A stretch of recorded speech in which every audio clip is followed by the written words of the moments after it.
لشکری نامدار، جوانانی شایسته کارزار، همه سر به سر تن و کشتن دهیم، از آن به که کشور به دشمن دهیم.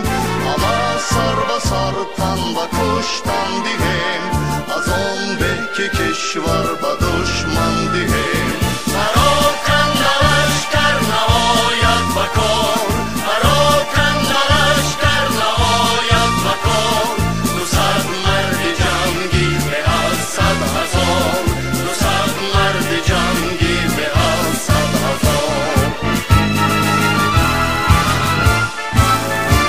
ز بحری برو بوم و فرزند خویش، همان از پی گنج و پیوند خویش، ببندید با یکدیگر دامنا، نمانید بدخواه پیرامنا، ببندید با یکدیگر